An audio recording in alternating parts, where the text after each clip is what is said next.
Hey everybody, how you doing out there? And welcome to another ranking video of the victims' deaths. I am on Friday the 13th, the final chapter, the fourth movie. If you're only actually catching me on this video and you haven't seen the other three videos that I've done, I'm going through each of the Friday the 13th movies individually and ranking their deaths from worst to best. And I will definitely say the first two for sure had some really bad ones and some really good ones. It's the previous one I just did, the third one, that I really did enjoy all of the deaths. So even the ones at the bottom, I'm still kind of a sucker on a couple of those ones. When it comes to the final chapter, I was thinking they're going to definitely bring their A game on this one, and this is going to be another step up, and maybe I will enjoy all of these deaths. They're all going to be unique and cool and messed up because they're bringing back Tom Savini. And unfortunately, my bottom three, maybe even my bottom four, were just like okay, or they were just eh. So if you're actually interested of ranking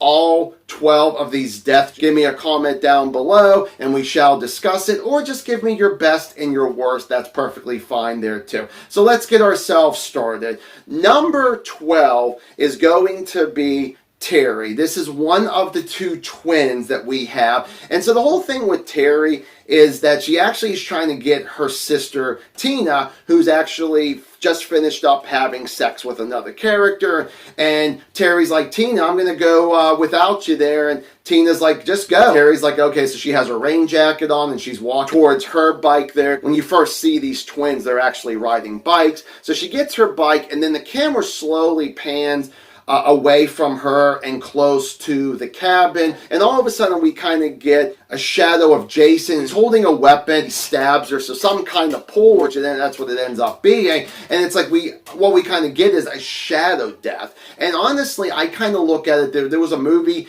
that came out a year before this movie in 1983 called Sleepaway Camp, and we had sort of a silhouette kill, and I thought they did a much better job with that than what they did in this fourth movie. Oh, and he also throws Terry to the cabin wall and she gets stuck to the wall. Number 11 is going to be the hitchhiker. So when it comes to the hitchhiker, you know, whenever we get our people who are actually renting the cabin for the weekend and they see her and she's holding up like a hippie sign, they drive on by. Ted decides to say something insulting and she flips her sign and it says fuck you. I thought that was kind of the funny part of this particular character. She goes down and sits on a rock and she's eating a banana. She hears a noise and it's Jason. Jason grabs her by her hair. He has a knife and stabs her through the back of the neck, through her front there, and we get a little bit blood and pieces of banana coming out of her mouth. I just don't like to see someone having food in their mouth and they have to like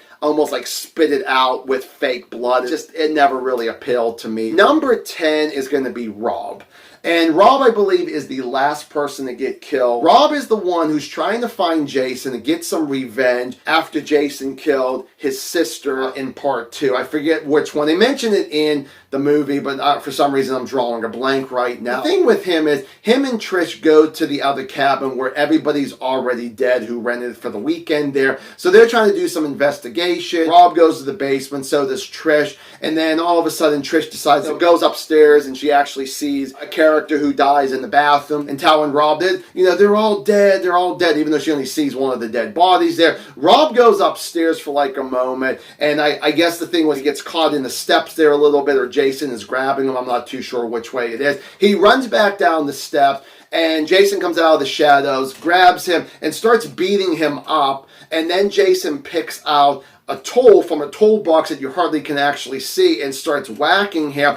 And what really makes me laugh is just him going, he's killing me, he's killing me. It's like, yes, we know dumb shit. Number 9 is a character named Ted. Now, this is a character I am not a big fan of. He ends up finding an old film, an old projector, and, well, maybe not at the time it was old, but now people don't really use much projectors anymore, even in movie theaters. And him and 2 other people were actually watching this old black and white movie. I don't know if I would say it's a porn, but it is pretty much a naked woman, and she's like taking a bath in one scene, and she's like wearing like a funny hat, and she's dancing around or walking around a room. All three of them are just having a good time. So after the two people end up leaving because they were gonna go make love, Ted, of course, is so horny as hell that he walks over to the screen and starts like kind of touching the screen, like act like he's touching her breast and her nipple. That the picture goes away because the film got cut by Jason. So what happens is Ted turns around and it's like, hey, you know, Jim, is that you? Or Jason has a knife and goes right through the movie screen, right in the back of Ted's head. Ted slowly starts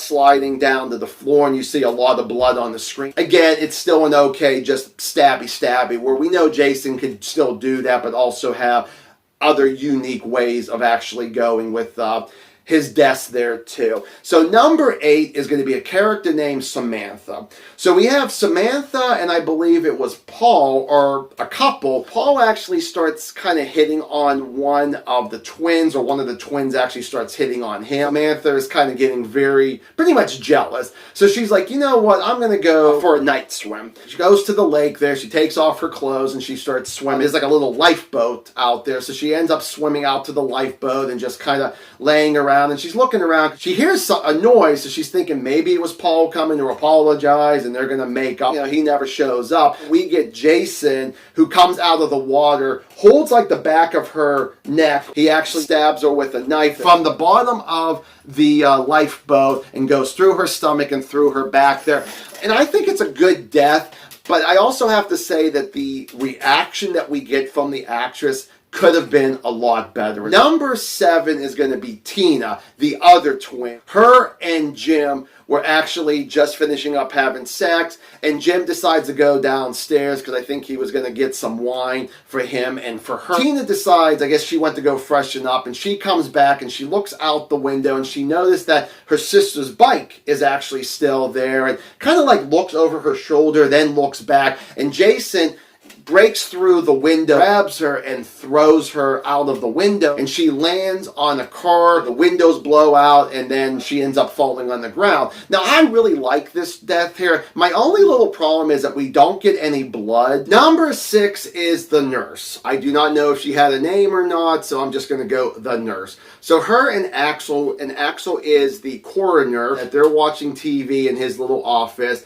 and they start making out, and Jason's dead body is right behind him on the gurney. His hand slips down and touches her leg. They both start freaking out, and she actually gives Axel a little bit more attitude and actually walks out, and she goes into this room full of vials of medicine, and she has a clipboard, so it looks like she's going to do inventory. So after Axel's death, which we haven't got to him there yet, Jason goes into the room that she is, and she actually dropped the vial, so she's trying to pick it up. So when she actually stands up and turns around thinking it's Axel, it's Jason, he grabs her by the neck, pushes her on the wall, slides her up, and stabs her right in the chest with a scalpel, and then goes from the chest down to the groin. And I'm like, ow, that really does hurt. Number 5 is a character named Sarah. She's actually the shy character, which we always get a lot of shy characters in horror movies. They're give or take if they're the final girl or they die because they're too shy. Her and another character were taking a shower together. She ends up stepping away, and whenever she comes back, she sees that dead body and she's freaking out. So she runs downstairs and she tries to open up the front door. All of a sudden, there's like a big hole in the front door. They're thinking, holy shit, did Jason use like a shotgun? No, he threw an axe through the door real fast, hits her right in the chest, and she goes down. And I'm like, holy shit, this definitely deserves to be in the top 5, which it ended up being that way. I almost wanted to put it a little higher because it's such a surprise. Every time I watch it, I always forget how this character gets it, and I'm like, oh shit, that's how she gets it. But the only reason why I couldn't go any higher than this is because these top 4 are really cool and very unique in their own little way. Number 4 is going to be a character named Paul. And with Paul, he was the one where Samantha gets killed in the little lifeboat. So he ends up getting out, and I think he strips down, I think, to his underwear. He swims over, and he's thinking that maybe she's just there, taking a little nap or something like that. So he's going to try to sneak over and surprise her. Well, when he realizes that she's dead, he starts swimming back to the shore. And then whenever he gets very, very close, Jason has a spare gun. He actually impales this guy's dick and lifts him up in the air, and he shoots. I'm like, shit, that is a terrible death for any kind of guy there, but I do really like it. Number 3 is going to be Jim, or Jimbo, according to Ted. This is Crispin Glover death here. And the thing is that after he comes on down, he's looking for the corkscrew. He screams into Ted, hey, where's the goddamn corkscrew? And Jason comes and actually puts the corkscrew right through Jim's hand, and then he turns around and Jason puts a cleaver right in the middle of his face there, and I thought, ooh, that's a pretty good kill, pretty bloody there too. Number 2 is Axel the coroner. After him and the nurse get into a little bit of an argument, he actually sits down, he actually has a cup of coffee, and he's actually watching, and he skips the news and watches this exercise video where there's a woman kind of like, maybe there's a couple women there shaking their butt. And he spills a little bit of coffee on him, and just when he's about to stand up, Jason comes behind him, and he has a saw, and he starts sawing this guy's neck as quickly as he can, and realize, oh, well, I can't saw through this bone as fast as I think I can, and then just breaks this guy's neck, puts his head 180 degrees. Very gore effects there.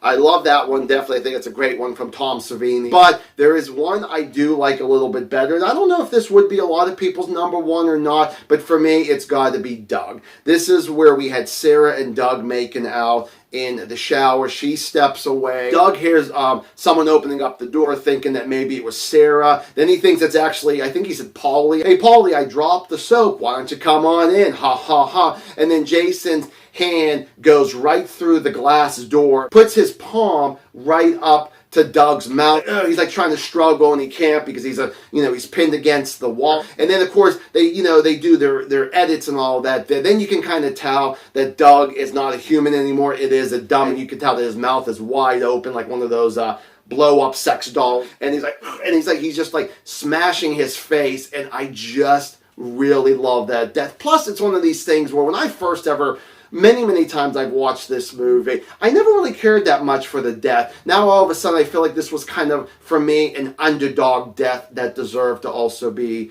number 1. So there you folks go. I hope you guys actually enjoyed this. Have yourselves a good one. See you in the next video. Bye.